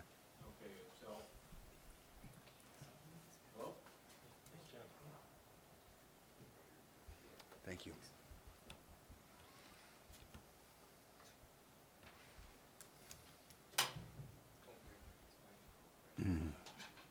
Great. This one, okay, there we go. So you've got the January, this is the official count for January 2019. And I won't go into a whole lot of detail on this one, but looking at the January totals, we've got 5,682 resident students. And then if you look under the open enrollment out of district, we've got 144 open enrollment out of district in January. And then all the way to the right, the second to the last column on the right, the open enrollment into the district is 92. If you compare that to last year, at the same time, last year January's report, we had 5,733 resident students. So we had a difference, net difference of about 90 or 51 students. So we're down just under 1%. And when you look at the numbers, comparing grade to grade, mainly when you look at those numbers, mainly elementary is where we're down. So I will leave it at that unless you've got any further questions on it. Any questions from any of the board members? All right, hearing none. Thank you, Tim. Yep. Move on to the boundary transition timeline and communication summary. Is this Mr. Grambo? This is going to be the shortest report that requires 3 of us, so actually Aaron's going to start it off. So this is an overview of the district activities and supports in regards to the new elementary boundaries. So once the decision was finalized at the board on January 14th, we had already begun drafting communication to families regarding the boundaries and school attendance, so that went out January 18th. Along with that communication, there was information about boundary exception process for all students, as well as the boundary exception process for 4th into 5th grade. And so those timelines are outlined there. The deadline for 4th to 5th grade is today, so that we can start staffing conversations and planning for sections pretty quickly here. And then the current boundary exception deadline is April 30th. Okay, then I'll talk about this certified staff reassignment process itself. So we did submit right shortly after the boundary decision was made, a form to all certified staff, specials, classroom teachers, special education teachers, asking their preference, having a rank order essentially form for them to complete. And so that deadline to complete that was February 1st. We are actually meeting tomorrow to with all the elementary principals to go over the section numbers and then explore staff reassignment at that time. Ultimately, we'll have further reflection, and then our expectation is that transfers or reassignments will be communicated to staff prior to spring break. And I'm going to wrap it up here with a few comments about what we have going on in terms of transition activities for our students. We know we have 6 fantastic elementary schools, but it's an emotional process for families and for students when they switch. So we have a few things built in that we know will help make it a smooth and successful transition. So the first and probably most important are the student visits that'll take place on April 4th from 9:30 to 11:30 a.m. So every student that will be attending a different school because of a boundary shift will get on a bus with their neighborhood kids that will also be changing, go to their new school where they'll be matched up with a buddy and go through a series of activities, including a tour and a chance to meet the teachers that likely will be teaching in the next grade level. But just a structured opportunity for them to become comfortable with their new school. Then we have a series of evening events. Obviously, the most important one here is the Hudson Prairie event because most of the Hudson Prairie is receiving more students than any of the other schools. So very important that we have activities and events planned for those students. And the principals are looking at other opportunities where they'll have evening events. If they're sort of public evening events, they're going to open up the invitation to make sure that kids from other schools or kids from schools or kids that will be attending that school have the opportunity to attend. So both Hudson Prairie and Rivercrest on March 28th. We put down the Willow River Music and Art Show because that is open to the community. It's a great event. Now, we're not going to have that many students that are going to be attending Willow because of a boundary change, but there could be students that will be attending Willow for the first time, and anyone in the community obviously is welcome to come. It's a great event. We anticipate this list will change, and a few things will be added as schools and parent groups plan different events. And then finally, we have school year opening activities, and the transition obviously isn't done this year. We're going to make sure that that transition continues throughout the summer, and all the schools will be having some sort of back-to-school events, and we're going to make sure that those are open up and communicated well to the new families that will be attending those schools. Thank you. Any questions regarding the transition plan? Mr. President, 2 quick questions. So I know one of the challenges with communication is that as much as we try, there are still parents who don't get information. I know you said that communications went out to all parents. Were those emails, letters? How did we communicate with families who are going to be impacted? They were sent out by both regular mail and emails for that exact reason, to just make sure that one way or another they received that communication. And then second question, Dave, as we think about kids who are going to maybe be in different schools because of the boundary changes, one group of kids is the kids who were in their home school and their home school is now a different school, but the other group of kids is kids who have been boundary accepted and are now going to be maybe in their home school for the first time. So, that I would think might actually hit every elementary school, correct? So what are we doing for those kids who maybe aren't part of one of the big shifts due to the change in boundaries, but who are being affected because of changes to the reset of the boundary exception process? So all students that will be moving to a new school, regardless of reason, will be part of the transition activity.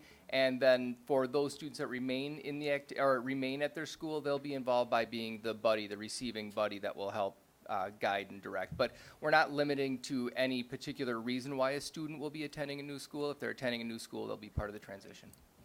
And we have received some parent calls on that already where, I don't want my kid to fall through the cracks because it's only 1 or 2 kids that are going to be attending like Holton as their home school for boundary exception purposes. And so we've been working with the principals as we become aware of them, but also principals have a good handle of who's going to be at their building. And so they've already been coming up with ideas of how they can welcome the families. Great, thank you.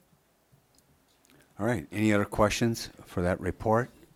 Otherwise, again, thank you for your work in making that transition. I know that board members received a lot of communications prior to the decision to be made, and now it's going to require some big teamwork between parents, families, and the district to make this transition smooth. So thank you for getting that plan into place so quickly. And all right, then moving on, we have action items.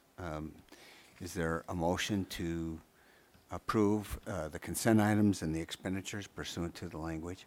Move approval of the consent items and that the Chief Financial and Operations Officer Be authorized to pay bills in the amount of $2,160,542.98.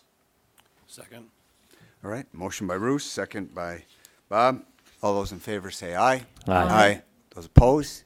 Motion carries. I think we have some retirements. We In fact, do. several. We have quite a few. So I wanted to speak to them briefly. I do want to announce, too, that Monday, April 29th, will be the recognition banquet. So the more formal recognition of all our retirees, as well as those hitting milestones with respect to their years of service. So first of all, Dave Hammond, high school teacher. He has 18 years of service in the district. Will be retiring. Terry Swinney, who is a special ed teacher. She's been quite a few buildings, currently at Prairie Middle School in EP Rock. She has 20 years of certified staff teaching experience. Kathy Heth, who's a special ed teacher at Hudson Prairie, has 26 years to Hudson School District of service. John Hilding, teacher at the high school, but also instructional coach for the last few years, has 28 years of service. And then Patty Steely, who is a middle school teacher, has 35 years of service. And then Susan Randall, who is a high school English teacher, has 22 years of service. So a total of just this group is 149 years of service to Hudson. So again, we're excited. This in combination with the other ones mentioned in the last few meetings, we have a big group of retirements this year with a lot of years of service. So we want to make sure we recognize them on April 29th. All right. Thank you for that, and thank you for all those that have served so with so much loyalty to the district, and their presence will be missed. And but I'm glad we'll have an opportunity to recognize those individually at the end of April. All right, moving on then for our topics for action, we have a petition from the Van Nerden family, and would you please come up? Hi, thanks for having me. So I submitted a petition to take my property from the Hudson School District into the River Falls School District. Guess say right away it's not because of anything against the Hudson School District. We built our home a couple years ago, and I guess we didn't investigate the school district boundaries enough. As you can see, that property is kind of on a little island. That's the Hudson School District surrounded by River Falls School District. My wife and I are both lifelong members of the River Falls community. Both graduated from River Falls High School and University of Wisconsin River Falls. And we have 4 children that are 8 years, 7, 4, and 1.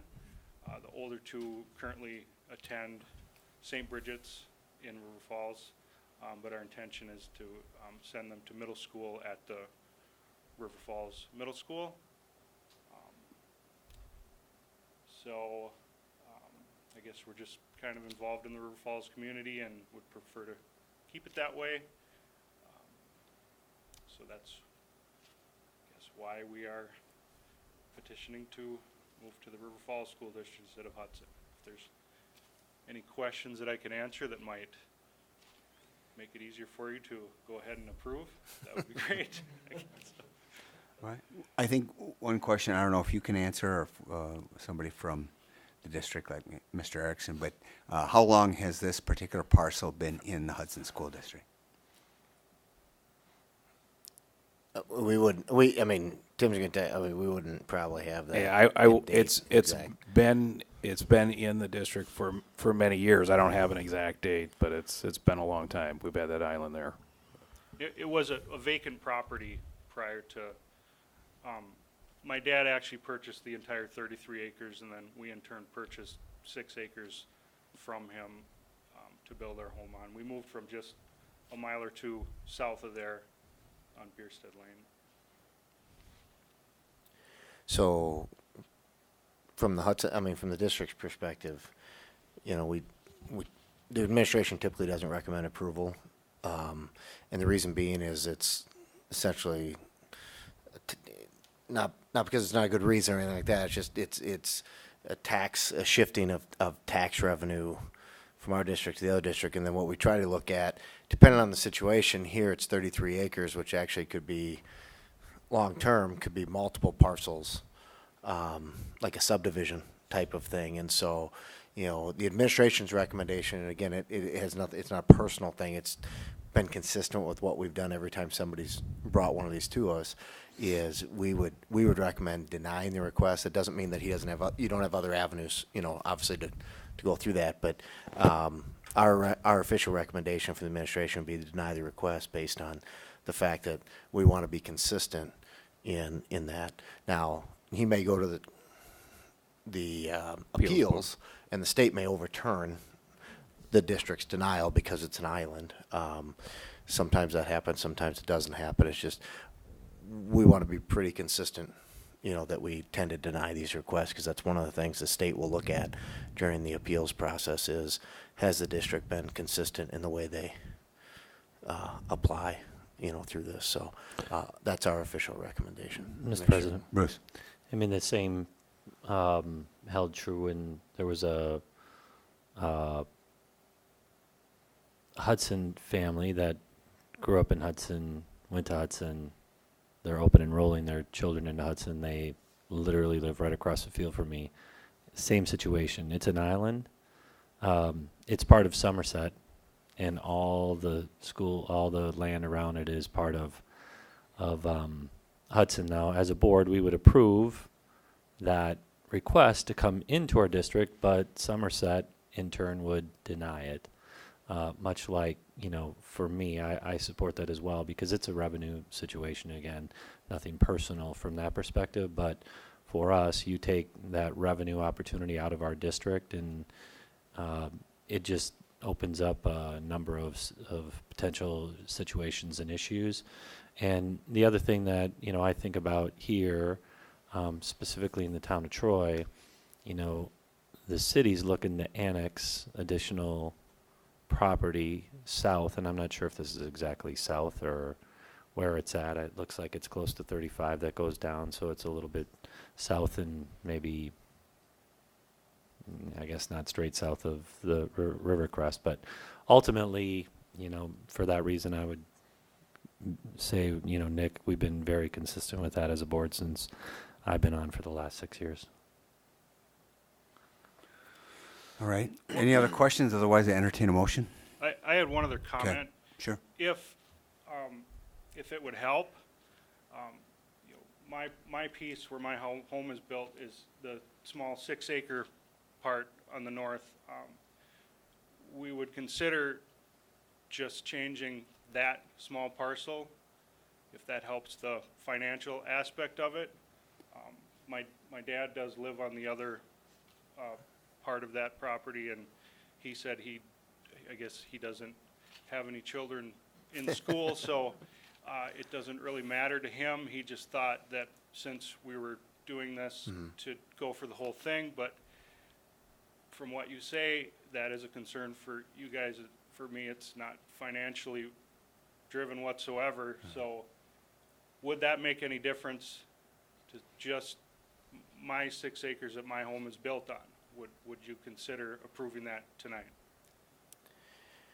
Well, I mean, the current request is together, but one of the things I would throw out there as well is, I don't know if River Falls has ever turned down an open enrollment in, you know, Yeah, I spoke to the superintendent there, and he said likely you. Come on in. Come on in. Be glad to take the revenue. So, and it's you know, that's, yeah, they'd be glad to take the kids. So I mean, it just, again, for us to be consistent that at least in the 4 years I've been here, and again, Tim, you've been here a heck longer than I have. We haven't recommended approval of detachment just for the sheer purpose that it'd be, I don't want to say giving away tax value, but essentially it's transferring tax value from the Hudson School District to the River Falls School District. But knowing that, you know, down the road, if you choose to have your kids go from, I think it was St. Bridget's you said, to River Falls, you know, we don't deny the open enrollment out. We can't deny the open enrollment out. It goes out. It's an automatic for us going out. It's just whether or not River Falls allows in. I've yet to hear of River Falls denying anybody on the in. I don't know. Have you? I haven't, no.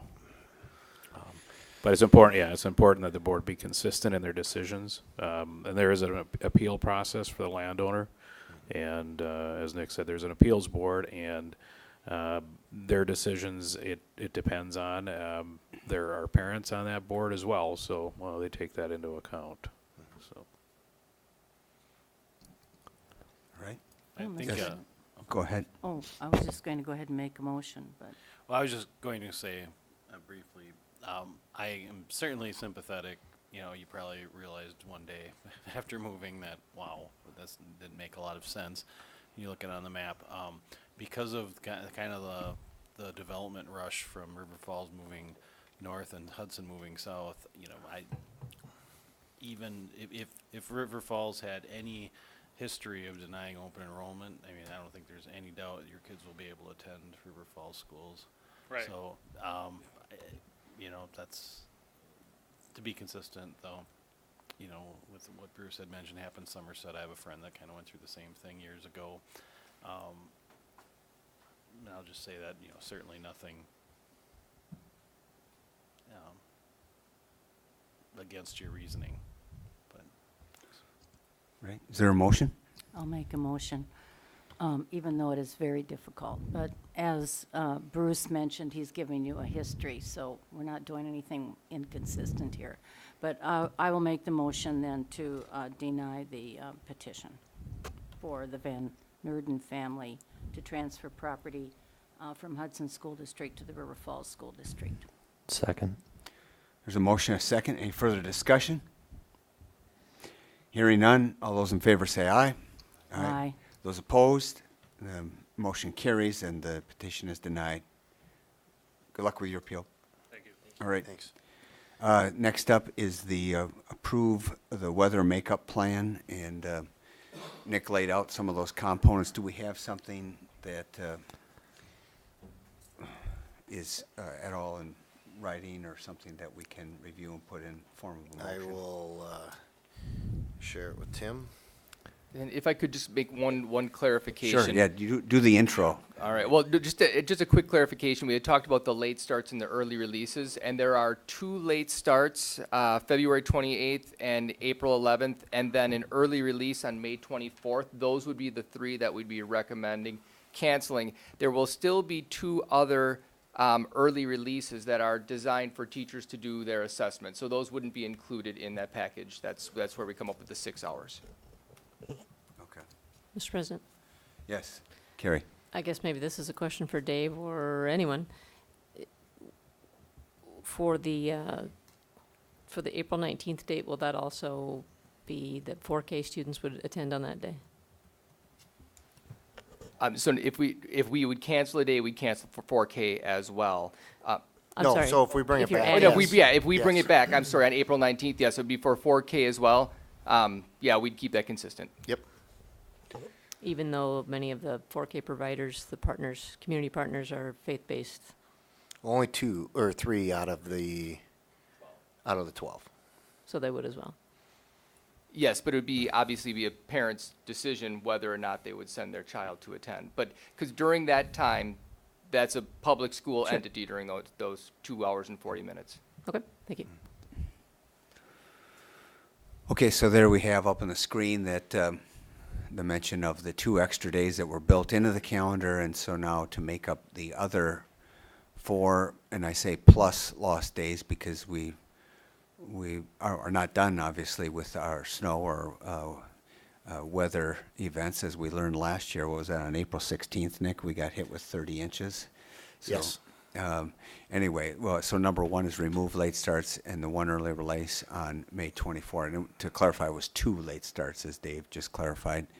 Then remove the high school Thursday late starts, remove the Good Friday as a vacation day, and then add 15 minutes to the school day. And if this motion were to be made, seconded, and passed, that would be implemented when? What's implementation date? So implementation date would be Monday of next week, so it'd be 1 week from today. Okay. One Carrie. question. Will the bus situation have time to adjust to that? Yeah, so essentially what we would be doing is we would be adding 15 minutes to the end of the day for everybody. So everybody's end of day would go later. So bus company, I've already talked to Tom over at Safeway. He said, that's fine with us as long as we're not saying let's add 4 minutes to the front, 10 minutes to the back end, and only do this for the middle school, this for the elementary. Basically, all we're doing is just stretching our day for everybody all the way through. And so it'd put kids home probably 15 minutes later than they are now. Mr. President? Yes. To clarify, so if we do get more than one additional snow day, did I hear you say then that those days that are added would also be for seniors? No. So with eliminating the early or the late arrival, the 1 hour late arrival, only the high school has right now. On Thursdays? On Thursdays, that buys us essentially 2 additional days for those seniors. So I think we can figure out a way to not bring seniors back after graduation. Right now, if we have seniors go all the way up to the Friday before graduation and we do the things in here, I think we'll still be okay. We'll be sitting in an all right spot with seniors.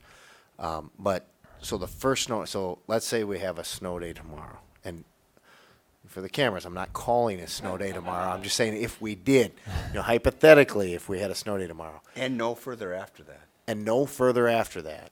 Tomorrow's makeup day would be for staff only at the end of the year. Because we need contract days, and we'd have enough built in with student cushion to not have to make up that extra student day.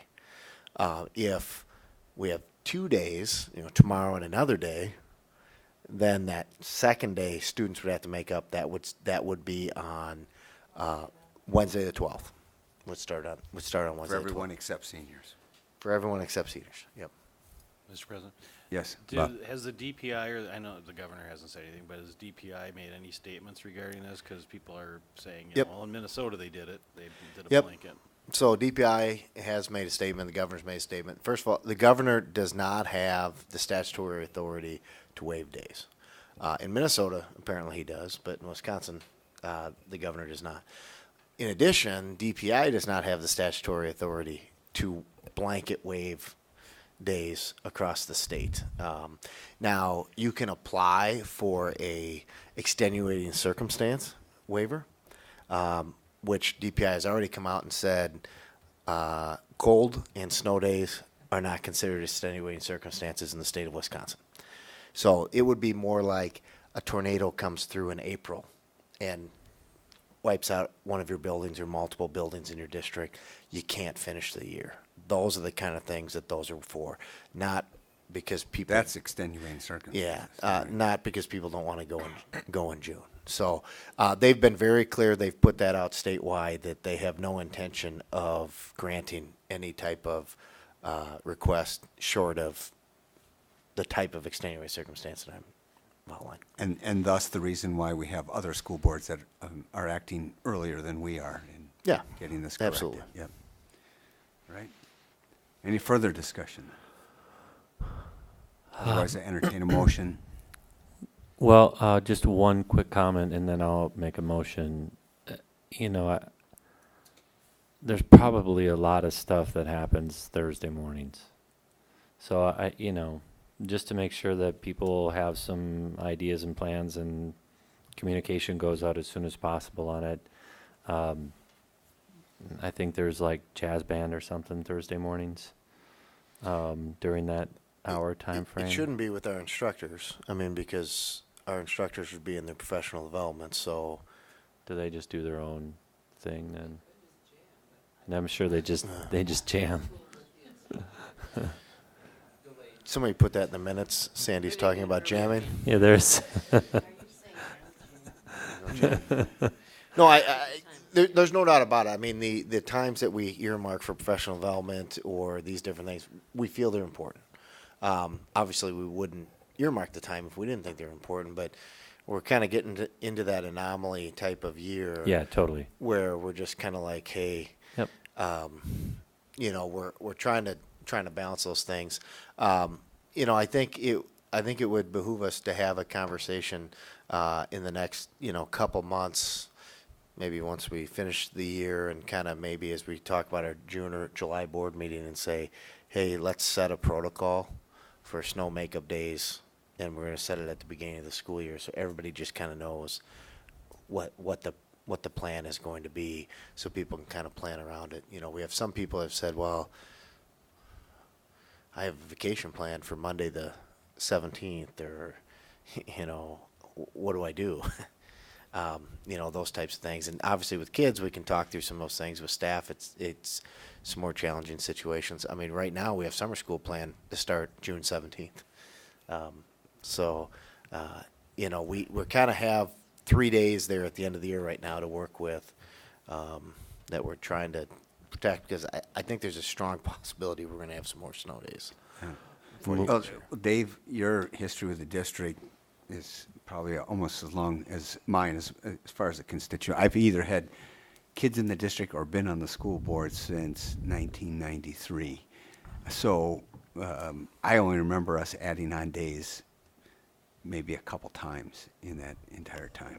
Yeah, we've had a few instances where we've added a day or two, and then a few instances where we've added minutes, but we've never had anything like this. This is, as Nick said, a complete anomaly. So it's a once in 25 years, a once in a generation type of thing. Yes. Mr. President, just a quick question. I'm just trying in my head to think about this 15 minutes. I mean, whom that might inconvenience or be really hard for more than you would think. And I think if we were moving it up, that would be an issue. But as you as staff were talking, I mean, are there worries about this? And I'm thinking more that a week isn't enough time to get ready. I mean, are there families where my kid doesn't ride the bus, we pick up, I can't change my work? So, I mean, are there worries that a 5-day notice isn't enough for some families to be able to make adjustments? It doesn't seem like a big deal, but in my head, I'm just thinking, am I not thinking of folks whom this might actually be a bigger deal for than for my family? I think, to Nick's point, that's why in the future it'd be helpful to have a plan going into the season. Having said that, one of the biggest reasons we don't like to push elementary earlier in the year is it gets dark so early. So fortunately, we're getting out of that season. The days are getting longer. So we've made up more than the 15 minutes from that shortest point. But I think you're absolutely right. There will be families that need to make some arrangements that might not be what they had hoped to do. Move to approve the snow makeup plan as listed on the board. Yes. Carrie. Can I make a further comment before we vote? Nope, I need a second right now, otherwise the motion dies for lack of a second. I'll second that. Carrie? All right, now we got, yes. My only concern would be for any, I think particularly for a senior, if they had plans Easter weekend that would put them over 10 absences, would they still be able to walk?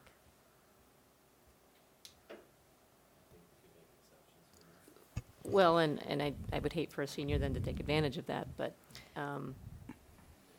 that would be a concern if they couldn't walk at graduation because they had 11 absences. That's actually a policy that we are going to be bringing forward in the an upcoming board meeting to review and have a further conversation about, is that policy doing what we intended it to do, and giving kids sort of that equal access to graduation. So that will address that. Also already have a proviso regarding religious accommodation. So if it's a religious-based reason for their absence, then that's Well, I'm thinking just it doesn't count against their 10. It's not because it's a religious reason. It's just because they were taking advantage of that day off and had plans.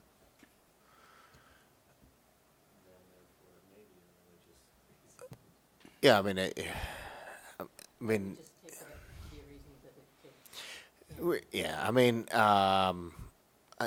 I guess the thing would be is we would be extremely liberal in applying the 10-day policy as it relates to that Friday. Would be probably the best way to put it. So, yeah, it's just we just got to be careful that we don't get down to a path where we say any type of days that we make up are not going to count against anybody if they don't show up. But I would say, if somebody can point to something that's been previously scheduled and unable to be unscheduled, then it's really no different than we'll have that same conversation with staff. We'll have Well, some just- staff, yeah. Okay, well, historically, how many seniors have had the issue of being right at their 10 days? Last year, I believe we had 3 or less. 3 or So, less. So yes. we're going to change the whole, Right. make people come No. an extra day at the end of the school year because of. No, no, She's I'm just just making sure that, it's just. No, she's she just making wants to sure. make sure that that wouldn't be the one that would All right. throw them over, right? Right. Yeah, I think, Yep. I mean, I think It's a that we're fair gonna- question. yeah, we'll work with it to, that shouldn't be the one that the straw that breaks the camel's back. Now, if all of a sudden that's number 10, they don't get number 11 on the 23rd, and then, it's kind of like, okay, they're just going to have to understand kind of how to budget that. But no, I get it. I hear what you're saying, Carrie.